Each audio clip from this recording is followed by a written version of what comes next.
All right, so there's a clip going around the internet right now. Some of y'all have probably seen it. It's from East Tennessee, my old stomping grounds. All right, and look, let me tell you, East Tennessee's a complicated place, okay? I mean, first of all, Knoxville's a college town, you know, tend to be more liberal.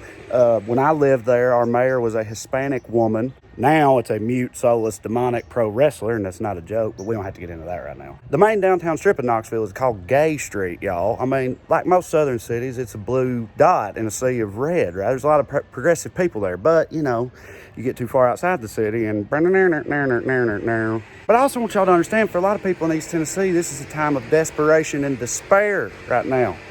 These people are having their very way of life threatened by forces beyond their control.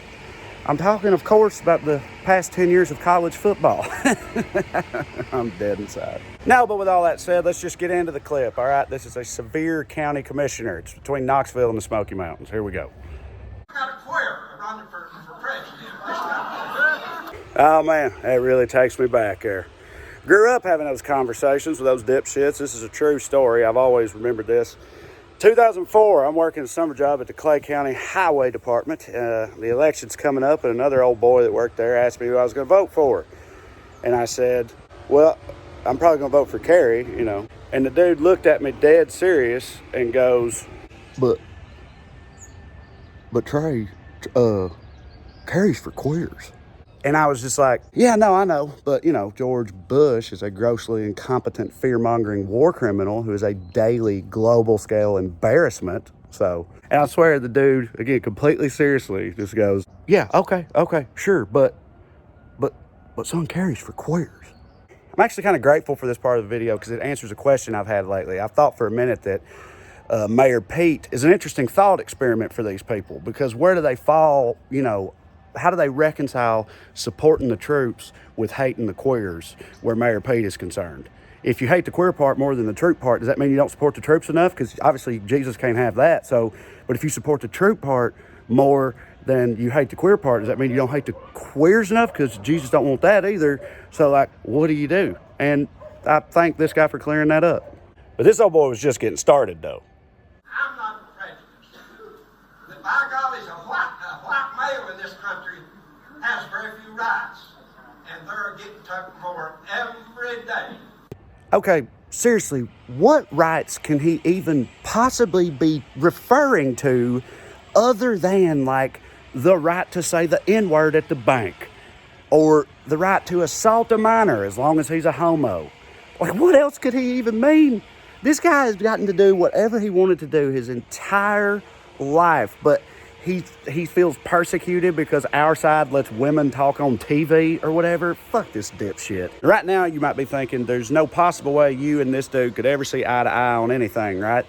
Ever. What if I told you he actually ends this little tirade with a statement that pretty much every liberal on earth would agree wholeheartedly with? You don't believe me? Here we go.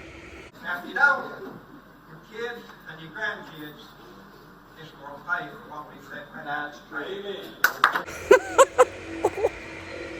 What?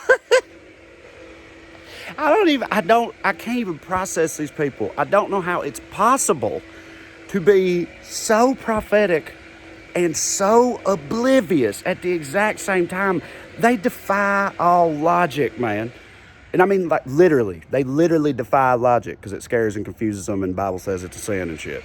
And lastly, listen, if you're feeling disheartened by the response you hear from the crowd in that video, couple things, okay? First of all, you got to realize what the demographic is for a county commissioners meeting in Sevier County. I mean, that room was already full of other William Roberts and Lemuels who are exactly like that guy. Of course, they're going to agree with everything he says, you know? But also, not everyone there was on board. One woman stood up, expressed her anger, and said this as she stormed out. Commissioner Hurst's comments continue. Goddamn right, darling. That's what I'm talking about. Listen, I got a message for you. I believe her name is Sarah. Sarah, if you haven't already and you ever want to, come see one of my shows in Knoxville or something, you can be my guest anytime, all right? But for the rest of y'all, I wanted to end on that clip of homegirl there because it's important to me that you understand, please, that this does not represent all of East Tennessee, this video. It doesn't even represent all of Sevier County. You know who else is from Sevier County? Her Royal Highness and Goddess Emperor of all Tennessee kind, Miss Dolly Parton. You know, the woman who's been out there being an unabashedly, unapologetically, open-minded, open-armed, white trash, hillbilly, artistic genius for half a century. Yeah. So when you think of Sevier County, don't think of this dipshit. Think of Dolly, okay? Please. I love y'all.